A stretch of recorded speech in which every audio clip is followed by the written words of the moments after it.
Dr. Ridhima Surve ma'am has completed her BDS along with a fellowship in forensic odontology from D.Y. Patil College, Navi Mumbai. She is the owner and founder of Dentistic, a successful family dental clinic in Thane.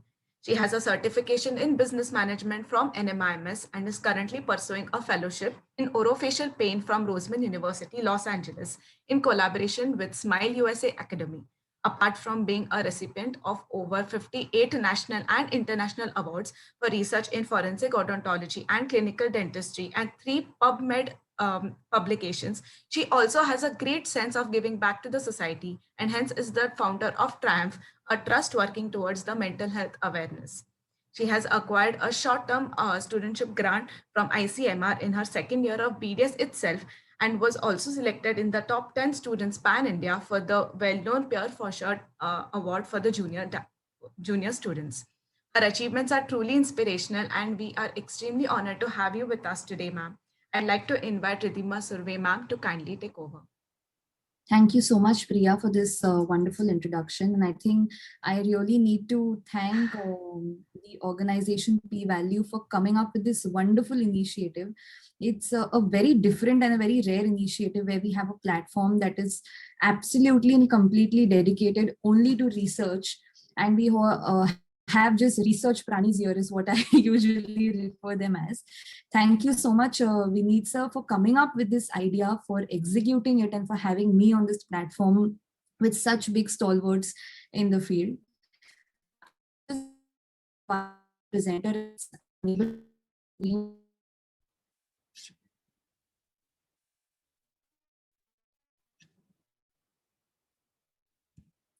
Yeah, I can do that now. Thank you so much. Okay, if somebody can just give me a heads up if my screen is visible and also if I'm audible. Yes, ma'am. The screen is visible. You're audible. Okay, in case, Priya, something goes wrong with the screen or my audio, just feel free to text me because my internet's been acting up a little crazy since morning. So sure, please do so. So I know that I can stop and review that. Yeah. Yes. So without any further ado, let's get started. I'm just going to hit the play. Yes. So like I was saying, I have been invited here to talk on my passion about research. And this is not going to be a topic where, or something that you've actually read in a book or a textbook or something you must have come across in the past, because this is not taken from a textbook or a book. It is my own journey, my own experience. And I'm really looking forward to share my experience. And I hope that this experience and journey motivates even 1% of the crowd. I think I'll be the happiest on this amazing Sunday that we've met here. So yes, I think Priya has done a wonderful job in introducing me. So I'm not going to take time in going back to the same. This is my favorite slide, and I usually put this slide for 2 reasons, definitely. Number one, I love to flaunt what I've achieved because I'm super proud of it.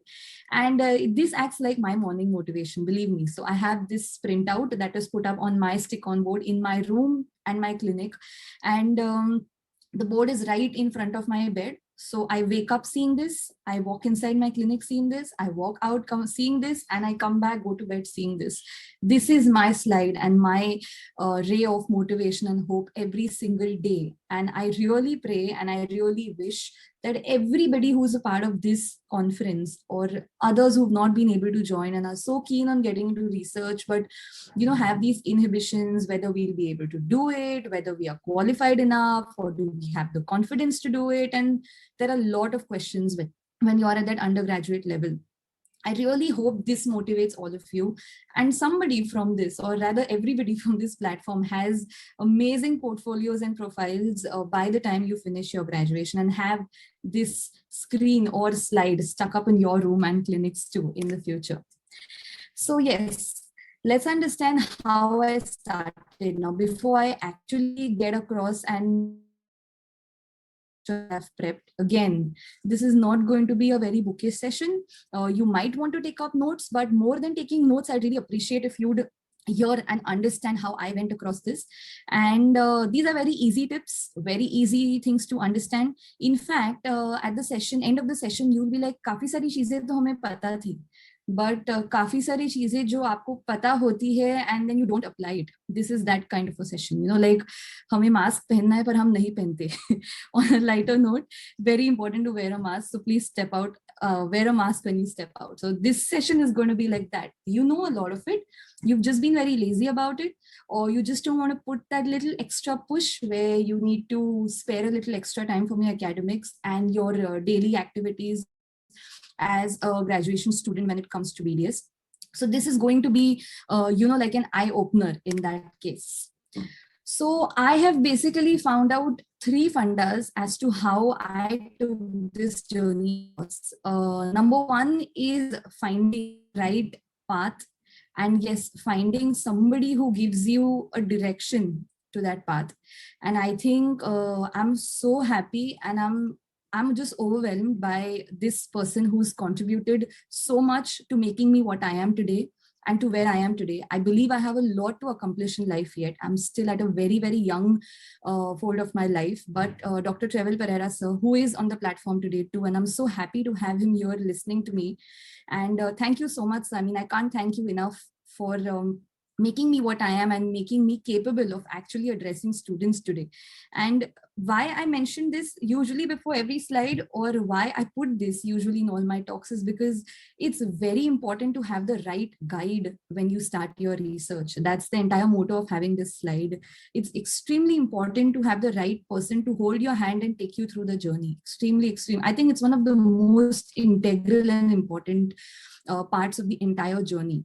You might have an excellent topic, you might have an excellent idea for a research subject, you might be the most hardworking student in your batch. But if you don't have somebody to hold your hand, now by holding your hand, I don't mean your guide is going to do all the job. No, it's always going to be balanced. And I think Sir gave me all the opportunities to self-explore and understand what I'm good at and what I'm bad at and how I should improve. You need that person, you need that guide to actually pull you, push you, and push you forward always. So thank you so much, sir, for being there. So that's my funda number 1, how you can start your journey for research. And yes, funda number 2 and 3 is a lot of faith and believe in yourself. Because if you don't believe in your own ideas, your judges or your panelists or your seniors or your staff or your college or your institute is not going to believe in them. It's very important that you have strong faith and believe about what you wish to do and what you want to pursue in general in life. Here I'm talking with respect to research because that's what I'm expected to speak about. But this is like an advice because I have been in the boat that you guys are sailing for, I mean, just a couple of years back. I think I'm the youngest speaker on this platform, if I'm not wrong. And I have just been there in the same boat, maybe say 3.5 years back. So I exactly understand what dilemma everybody faces. I have gone through it, but I was very lucky to have Sir, and we started right in my first BDS. So my journey with research started right in my first BDS when I had this thought of, just presenting a review. That's what I did first. I'm just going to take a couple of minutes to share this story because a lot of people on the previous platforms have asked me that, ma'am, when is the right time to start a research subject, or when is the right time to go for conferences and present papers, and how do you balance your time and how do you manage? These are the kind of questions I get more than about what research I've done.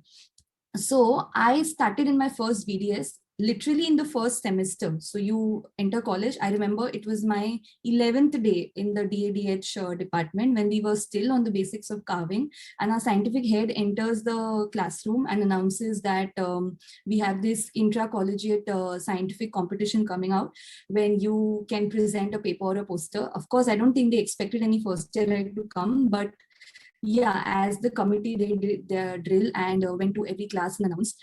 And I was a very introvert person, honestly. I didn't have that kind of confidence or, I mean, basically I was filled, I was a balloon with stage fear. I didn't know what I'm going to do. But I had this thing, why not just give it a shot? Because I loved speaking. I just didn't have a channel to, kind of get into that platform or the zone of public speaking. I spoke to Sir then because, I don't know, I think it was just meant to happen that I go and speak to Sir. He suggested I need to start with a review first. And I think once I finished the review, I presented in a couple of conferences, and Sir felt that I should be taking up a small research project. I remember the first project that I took up was on palatine rugae, used for sex identification. That was, yes, again, we started in the first year itself. There were days and nights where, I mean, sleepless nights for that matter, where I've spent delineating those rugae and, you know, doing those measurements. I'm not promoting do not sleep well. No, please sleep well. But yes, you need a little extra hard work and a little extra push if you know that you want to achieve something which is a little different and a little hatke, you know, than what you would usually do in your BDS days. So that faith and that hard work actually kept me going. There was a lot of criticism that came, a lot of criticism from my own batchmates, a lot of criticism, surprisingly, from my seniors who thought that I'm doing something really irrelevant. I'm just in my first BDS. All I should do is finish my journals and carve. And I was never very amazing at carving, to be very honest. So might know that now. But I knew what I'm good at, and I had the faith to push myself forward. I had obstacles, I had criticism, I had a lot of issues coming up because balancing it was a little difficult at the start. But yes, it was all possible because I wanted to do it and I had the right person supporting me. Again, extremely important. My organizer, the institute that I studied in, DY Patil, again, was a very, very supportive one. And because of all this entire circle of support, hard work, and everything, I got my first ICMR grant, the short-term studentship grant, in the year 2015, when I was just in my second BDS. I had just kind of finished the first term of my second BDS, and I still remember during internship, when we have the NAC inspection, I was a scientific head, and I still remember my dean looking up at me and telling the inspection officer, this is our first graduation student who's got the STS grant in so many years. And amazing feeling. Believe me, that feeling just kind of is absolutely worth it. Then all those sleepless nights and criticism and obstacles just kick out, you know, because that feeling is something I think I was waiting for all these years. So your passion for research is only going to come when you start believing in yourself, start believing in your thoughts, start believing in your ideas, and then keep constantly working hard and pushing on it. Now, before I start my session, this is going to be a very, very practical one. You can take up notes if you want. I've made it very self-explanatory. If you guys want to jot something down, if you have any questions, I think the chat box and chat room is already open for questions. And I think P-Value has arranged for a dedicated Q&A session at the end. So you can shoot up all the questions in the chat box, and I'll be really, really happy to answer all of them by the end of this session. So let's just go down to a few basics and understand what are the basic characteristics of a researcher. Number one is intellectual curiosity. To be a good researcher, it's extremely, extremely important that you have that inquisitiveness, or you have that curiosity inside you to find out why, how, and what of a particular research subject. I mean, that's the golden standard here. If you don't have an innate intellectual curiosity, a lot of reading, a lot of learning about new things and having that innate inquisitiveness can help you develop this intellectual curiosity. Now, these are two different terms. You need to develop this if you don't have it. Some people have it. I did not have it. I was just curious about things, in general curious, but it took me some time to develop this characteristic, and that happened with a lot of reading. That is extremely important, which most of us are really very bored to do, but believe me, that's the best thing to do. And it's like an addiction. Yeah, you pick up a few articles and you start reading. Just go to that last section of your library, the most dusty one, which I think people never end up. If you were a part of my batch or my batchmate, you'd just find me in the last sections. I used to always just be there. I had this crazy curiosity to understand what just happens in the books and thesis back there. So developing an intellectual curiosity is very, very important. Second quality is prudence. Now, one needs to be fully aware of what the right subject is and the time to conduct your research. Extremely important. Here, you need to analyze the right amount of resources, which is definitely important. And one has to do it extremely wisely, efficiently, and economically. Now, these are three things that you need to keep in mind when you're starting your research work, not after you start and then you start thinking about it. These are standard protocols that you need to have when you're starting it. Okay, something, yeah. Coming to the third characteristic, that is healthy criticism. Now, criticism is going to be a part of, I think, everything you do in life. Research is nothing different over here. Like I said, I had various types of criticism. I had just personal criticism from people, which I took it in my stride and worked hard. You're going to have criticism when you walk into a conference with your papers and researches, but those criticisms are actually going to be hints to make those improvisations in your research. You might have somebody presenting a very similar research paper, but some different aim and objectives, some different inclusion exclusion criteria, but could be very similar to you. And he or she might fare well and you might not fare well. That's a kind of unsaid criticism. But that needs to be taken in a very positive way. And those changes need to be inculcated if suggested by a senior or a panelist, because that's exactly going to get you to a very polished and a very good research work at the end of the day. Intellectual honesty. Now, not leaving any stone unturned in data collection, extremely important. And when you're doing that, it has to be done with a lot of honesty. There have been times when I have seen a lot of people who desire, so you have a subject, a research subject, you desire a particular result, you don't get what you expect, and then you manipulate, and then you get what you expect. The entire research is gone in the bin, I feel. You need to follow a scientific protocol, be very honest. If you expect something and you don't get what you expected, there is a hint, wink, wink in that unexpected result too, which you need to find out for yourself. You can take help from your statistician, you can take help from any PhD professor in your college, you can take help from your guide. There are so many people to help you. But I have seen a few people doing that. They just self-manipulated and then they come up with a result. P-value thoda change kar denge and we can change. You can't do that. You can't do that. That's where intellectual honesty lies. It's very important you follow the protocol and stick to it. And if you don't get what you expected, try and analyzing where you went wrong. Or sometimes, believe me, you're not even wrong. That's maybe what was going to come out of the research. So have your eyes and mind open towards it and develop intellectual curiosity in such cases.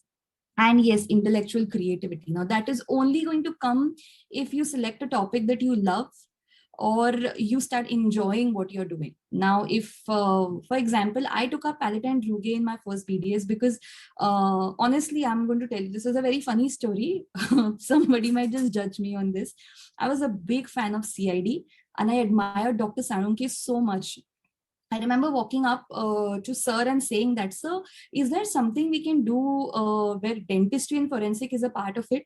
And sir also had something similar in mind, because that was tad bit easier than taking up a clinical trial or, like a proper marker study or something that is a little complex, which I eventually did in my internship or in the later years of my BDS. We took up that, and believe me, I remember going through around 200, 250 casts that time in my first BDS. I was doing it very mechanically because I did not have a lot of knowledge about it, but I read a lot of articles, so I had a lot of references ready for me to read. And eventually, when I was doing the process, I started understanding the process, and that's where I started enjoying it. And then we started getting a little more curious and creative. And then the next year, we added odontometrics to the same study. So we started correlating dimensions of the molar and canine and palatine rugae together to identify the sex of a human. Now, that is a very rare study that wasn't together as a culminative effort done in the past. And it worked out amazing. So all this came because of all these characteristics. Remember, intellectual honesty, because there was a lot of reading, intellectual curiosity, intellectual honesty, because we stuck to what we got. We also had a phase where we didn't get what we wanted, but then there were a lot of factors where I could improve, and so helped me on that. And the team that we worked helped me on that. And then, yes, there was a lot of intellectual creativity, which got us to a point where we could include new things in the same research. So that's how we actually went ahead. I got this very interesting thing on the internet, the qualities of a good researcher. And I think this is something you can maybe take a screenshot or, just kind of go. This just sums it up beautifully, where they've just put where R stands for research oriented. Extremely important that you have a positive orientation on what you're working. Efficient, yes. Jo karo, achhe se karo. Maintain the quality. Just don't do it for the heck of it because you want certificates or you want to fly abroad or you want to give this exam, that exam, and internship. No. Do it efficiently. Do it with full heart. Believe me, it's going to work out amazing for you. Scientific, yes. You need to be very, very prudent in what topic you're choosing or what subject you're choosing. It needs to be relevant, definitely. Effective. Always try and choose a subject which is going to have an outcome which you think is going to be effective in some way or the other. Now, research is effective. I don't think there'll be any subject which doesn't come up with an effective result or an effective conclusion, but be mindful and aware when you're choosing that. Active, yes, active, physically active, mentally active, psychologically, everything. You need to keep yourself on the tip of your toes if you want to be a very good researcher. You can't be very lousy about it, you know. Have a nice schedule, have a nice timetable made, that you need to read, say, 6 pages today. You need to read, break it down in tiny pieces, start with smaller steps, baby steps, and eventually you're going to become very good at it, and you'll be able to do it in a very, very good way. Yes, resourceful, definitely. Creative, honest, we already spoke about. Economical, yes, extremely important that you have a designated budget for what a designated budget in which your research or your research subject fits in. Very important that you jot at least a rough estimate before you start. There are going to be variations, there will be things going up and down, but you need to have an estimate so you know where you're getting into. And religious, be very, very religious, be very, very faithful to what you're doing, you know. So I personally treat my work as my god. I am not promoting anything here, but that's what keeps me very, very passionate and positive about what I'm doing. So for me, work and god are first things that come. You need to stick to what you're doing. There are people who start something and then they're like, oh, I'm just bored, I can't do it. Oh, we have a fest coming, oh, I have this coming. And it doesn't work like that. You have to have some kind of dedication to what you've started and make sure you actually finish it. Very, very important. Yes, a few more qualities of a good researcher. Communication skills, very important, because this is where you're actually going to understand your research area. And yes, having good communication skills as a student is anyway going to help you in a lot of places. Tomorrow you walk up to a conference, you walk up for a proposal presentation, you have vivas, you have exams, there's so many things. So researches are not just about writing a paper, it's about presenting it, it's about going for grant presentations, going for so many other presentations. And I think communication skills are a topmost priority when it comes to research. I have mentioned a few things here.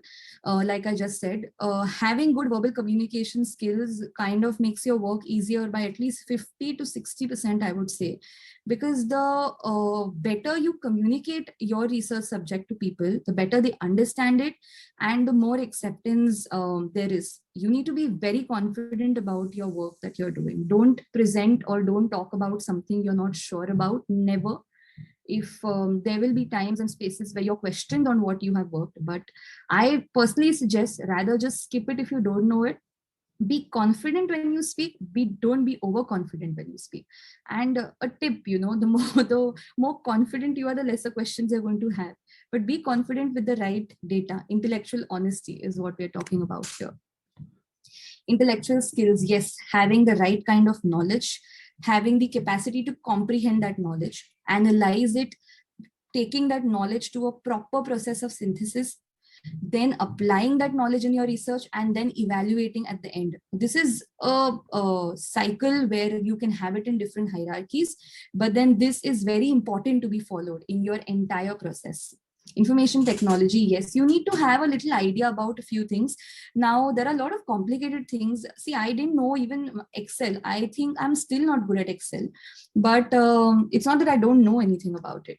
I have studied, I've taken efforts to understand what it is. There are a lot of statistical softwares like SPSS and very complicated ones, which I think I have still not understood it, to be honest, because I leave it to my public health colleagues to understand it, because they comprehend it really very nicely.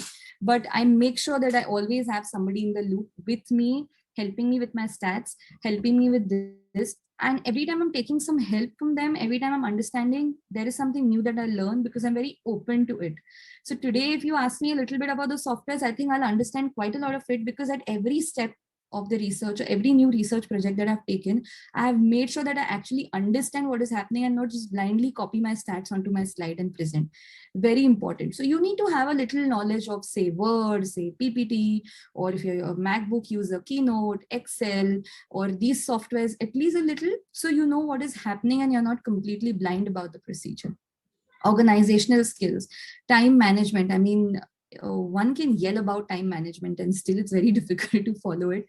But I personally was obsessed with this part. If I decide I need to do this, I am going to do that. Yeah, there have been times when I have delayed it or it has just been pushed back, but I think that happens, So only when you decide that you're going to give 100% on your time management skills, you can follow 60% of it. If you're already very lousy and lazy and set back about it, हाँ देख लेंगे कर लेंगे kind of an attitude, वो 50% का 10% हो जाएगा और ultimately कुछ भी नहीं होएगा. Okay, so if you decide you need to finish your first draft proposal today, you decided, then you throw your phone away, throw your laptop away, throw everything away and just focus on that. Very important. So this only comes when you make your research subject as your priority. If it's not your priority, it's not going to happen. So having amazing organizational skills, management skills, amazing is the wrong word. Having decent organizational management skills is very, very important. And motivation, so much motivation. You don't have to go watch Jay Shetty for motivation. You can find motivation in yourself, like how I found mine. You can find motivation among people around you. I find mine in my guide. I find my motivation in my dean or my parents or people around me or my seniors who are amazing at their research work. Find it in them. Start loving what you're doing. Start studying what you're actually doing. The more you read, the more you're exposed, the more you will love it. You will have creative channels opening up like this. You won't have to wait for it to open. And that will only happen if the first step is right, where you choose a subject that you're actually interested in, that you actually like it. Very important. Just because everybody is doing a research paper on implantology or they're doing a research paper on something that's clinical, I didn't go for it because I wasn't a very clinically oriented person when it came to research. I always chose non-clinical aspects. I chose marker study, I chose forensics, and eventually that's how I got into the fellowship of forensics, because I was so keen on understanding the research value, the depth of research in forensics. I don't practice forensics. I simply did it because I was so interested and driven towards research. That's the only sole reason why I got into forensics. So I picked up something that was not very conventional, and I think I still did a decent job, because I remember by the time I finished my internship, I had a lot more certificates and a lot more credentials, thanks to sir and my college, than any other PG student at that time. And that was a wonderful feeling. I mean, of course, I had days when I thought I should take up a topic in perio because everybody's talking about implants. I should take up a topic in surgery, but I was not just very interested into the subjects at that point of time. So I chose what I liked, and I suggest you choose what you like. Choose it rationally. Don't choose up things that don't make sense. Yes, I discussed my thoughts with a senior and my guide, and they approved of it, and hence we went with it. If it wasn't rational, we wouldn't have gone for it, because having a rational thought process and a critical thinking while choosing your topic is very, very important. Let's try and understand what are the benefits, what and how will you benefit by doing research as an undergraduate student. Yes, definitely a very important tool in that case, I would say, for building knowledge and facilitating learning, especially your classroom section. Now, knowledge is usually divided into three parts. One is procedural, one is acquaintance, and yes, the third one is the propositional type. Now, research is going to facilitate all these three types of knowledges only if you have the will and wish to acquire them. Extremely important. Helps you build a bond with your classroom knowledge and research knowledge. Yes, you have your textbooks, you have so many other material that we usually, so many other things as materials that we use for studying on your day-to-day basis as a BDS graduate. And I think research adds a very, very big value to it. In fact, if you notice, there is a very teeny mini section that is there at the bottom, that is called reference section, which we usually ignore, right? Because who reads the reference section? वो chapter के end तक ही हम मुश्किल से पहुंचते हैं. अब research के लिए हम reference section क्यों पढ़े भाई? Is the biggest question. I had the same thing, that's why I said, no, I've been in the same boat couple of years back. So I had absolute same thought process behind this. But one fine day I thought कि एक reference हम Google पे डाल के देखे, let's just see what it means. What are these tiny things?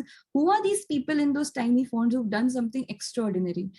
And believe me, it was outstanding. I learned so many things about the gingiva, which was not mentioned in that chapter also, through those references. And it helped me a lot. It did help me. I'm not just talking about doing research to go to conferences or doing research to present in a particular conference, or you need a lot of certificates for that.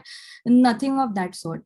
It's just about helping you bridge that gap between your textbook knowledge and between the actual recent advances that are happening. That is not going to come in your textbook so fast. It's only going to happen through these references. So please start reading them. Better treatment planning, definitely yes.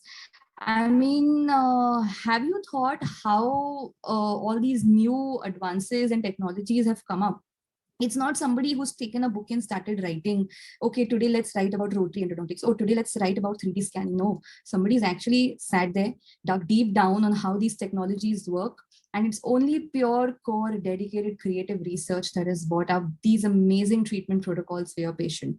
Now, the more you read, the more you're exposed, the better you know about various products, various technologies and protocols that have come up just newly. Of course, use the ones which are tested well, use the ones which are accredited well. Don't pick up any random things and experiment on your patients. Take a consent from your seniors and guides and read it. Most importantly, read it. Padhoge nahi to janoge kaise. It's very, very important. So read it, understand it, and yes, it's definitely going to help you a lot in your treatment planning. And newer ideas, thoughts, and innovations in dentistry. I mean, regardless to say, every day you wake up, there's some amazing new thing coming up in dentistry.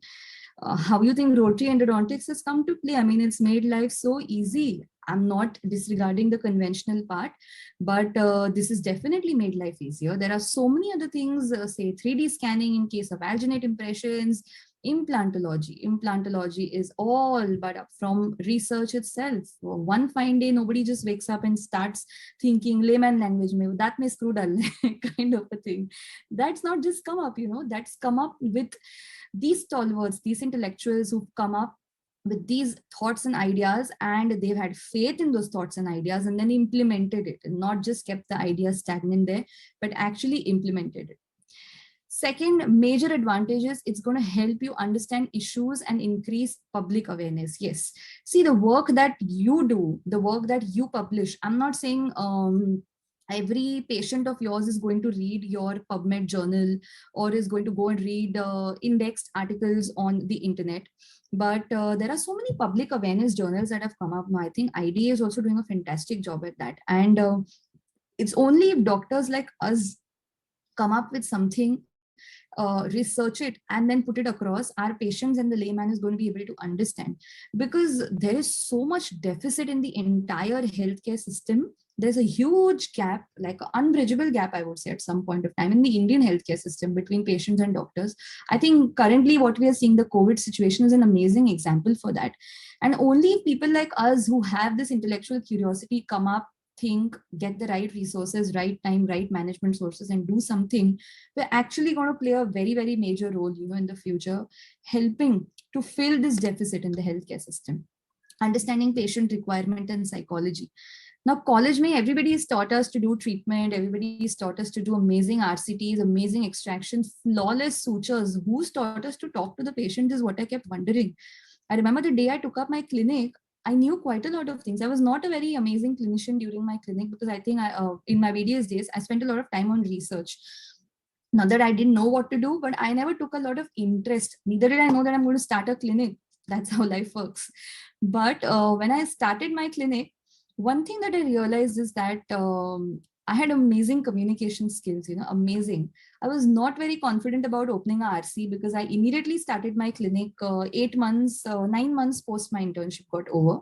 And I hired a senior associate in that case because I got to learn a lot from her and she helped me finish a lot of cases.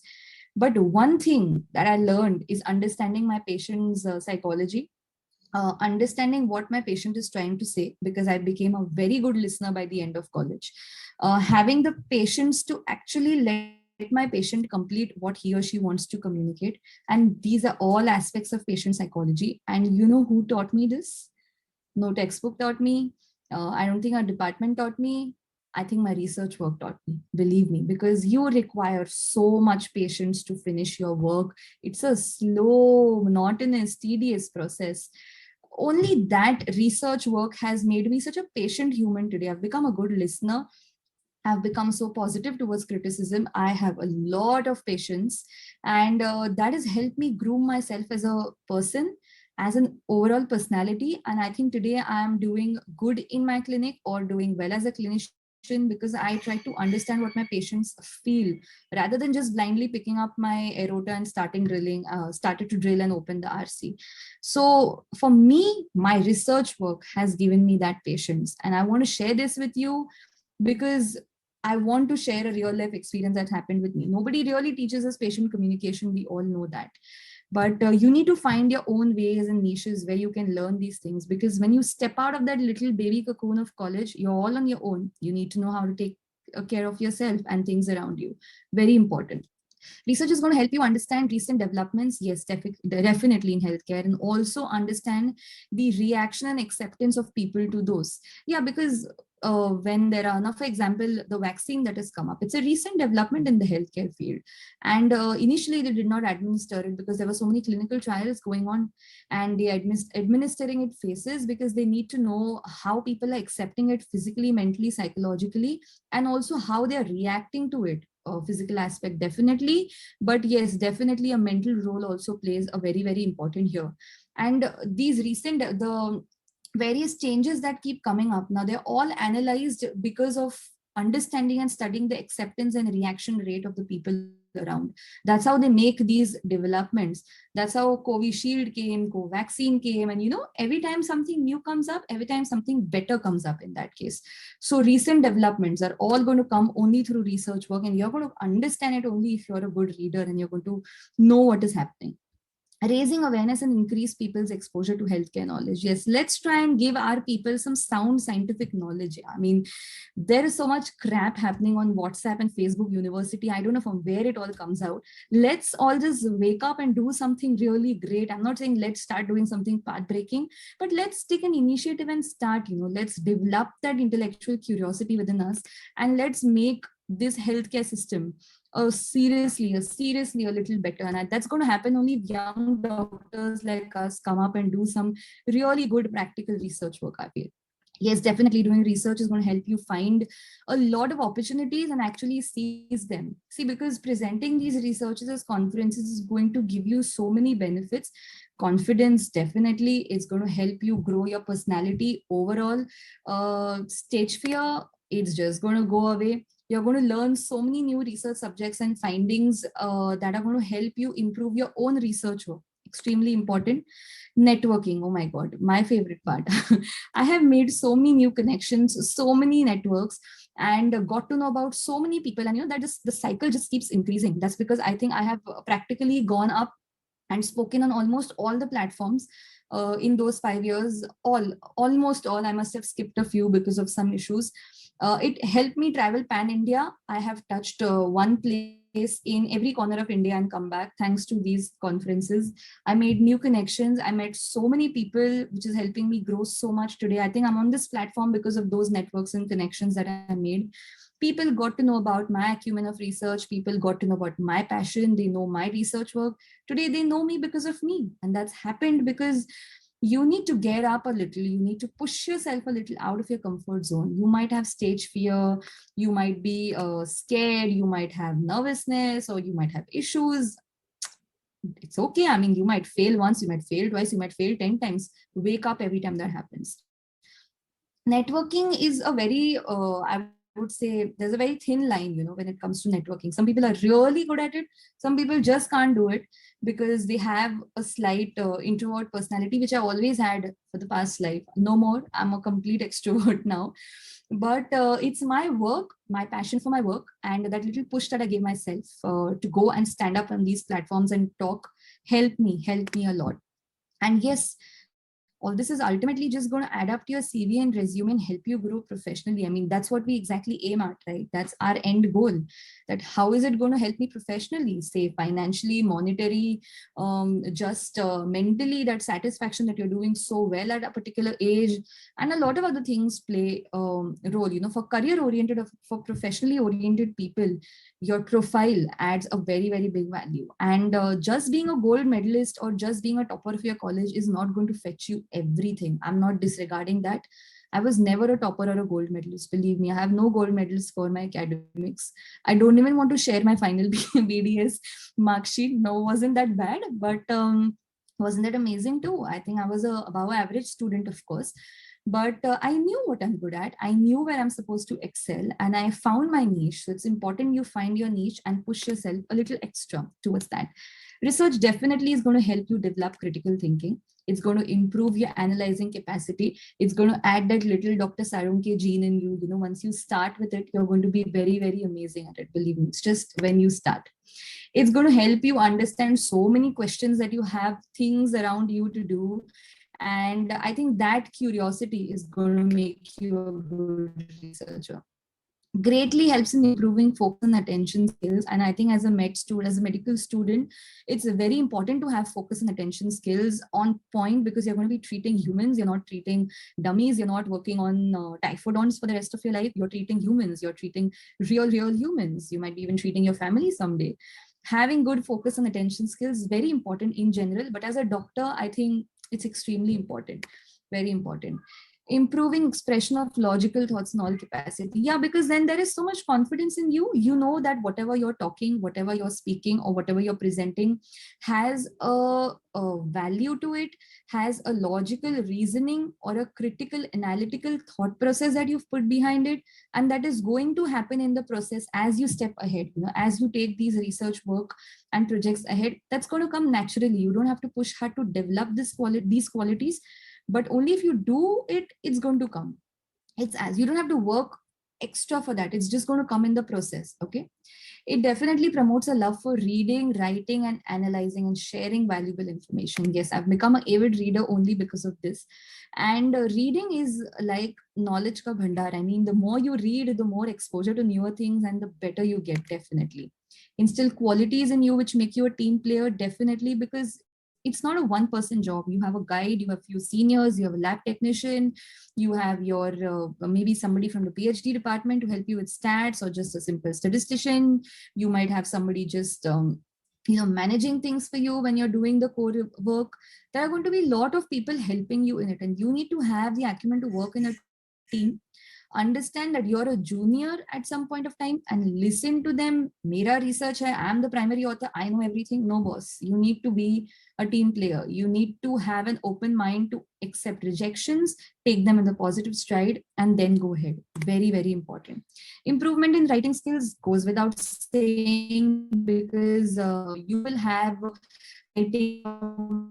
eventually it's going to improve your writing skills in general, say grammatically, vocabulary. It's all just going to come in the process start kab karna hai, ye aap pe hai. That's about it. That's I'm going to keep saying, I think, till I end it. Start it, just get up and start it. That's very important.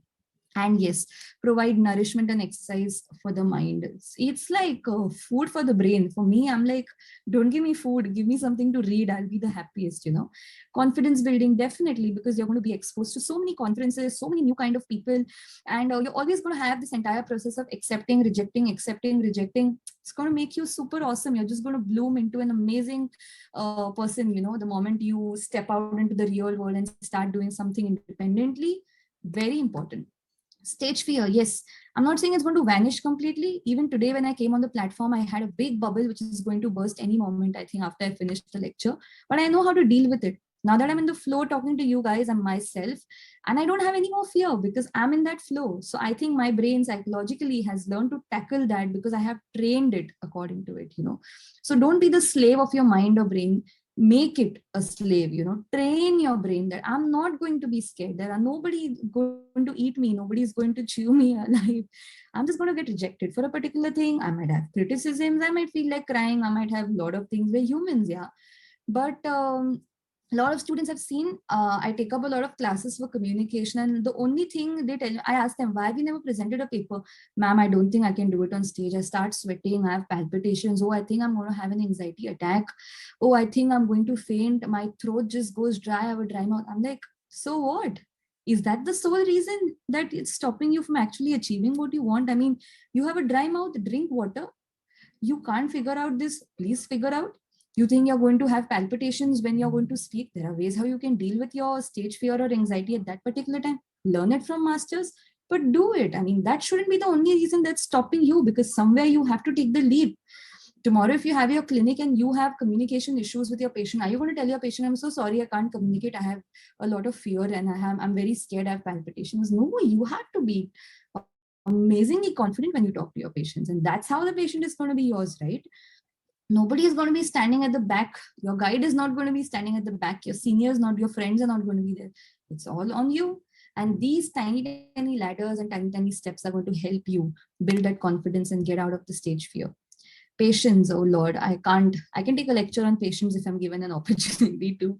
Good listening and patience is of utmost importance. And like I said, now there are few qualities where you don't have to jot down and work on them. They just come in the process. This is one of them. And yes, before I end, I really love this image that I found on internet, and I thought I should put it. Our minds can atrophy just like our muscles.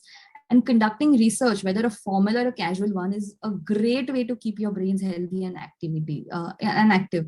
Like I said, it's like food for brain. I totally believe in that. And I personally am so addicted to that part of life, where you will just find me on a Sunday afternoon just picking up a cup of black coffee, sitting by my window and just doing some pending research work that is left. I know I have become a little setback because of my schedule, and sir is here and he's going to definitely vouch for that yeah, I have not been mailing him a few things I have to, but yeah, because I'm still finding my balance. Imagine I'm finding my balance after 3 years, but I'm finding it, and I know I'm going to find my balance because I actually started it. So there is no right time to start it. The day you decide is the right time, get started. There is no first BDS, second BDS, third BDS. Nahi hai. I'm not saying take up a crazy difficult topic in your first BDS. No, try to analyze your intellectual capacity, what you like. आप कितना कर सकते हो, क्या कर सकते हो is very important. It's very difficult for everybody to find a balance, but it's not impossible. Everybody has different stages of finding balance. I have stages too. You will have stages too. I have a different capacity of work. I work like a robot. Somebody might not be able to work like a robot. So you find your own balance and start it. That's it. Very, very important. Now, I have my own page that is called Presenter Buddy, which is on Facebook and Instagram. I take up a lot of sessions for presentation and communication skills. We soon plan to start sessions on how to improvise your presentation skills, like actual presentation skills. We'll have somebody teaching Excel, we'll have somebody teaching PowerPoint, Keynote, teaching you graphics, teaching social media management for doctors, and how to learn make presentations on Canva, how to make graphics and backgrounds and everything. So I have a team who's working on the same with me now, and lots of sessions coming up soon. So please join us on this page called Presenter Buddy, and these are my contact details. That's my WhatsApp number. I'm a little lazy to pick up calls, so I prefer to you send me a WhatsApp, and if not the same day, I will definitely get back to you in a day or two. I love people who formulate amazing mails. They're my favorites because I do that too.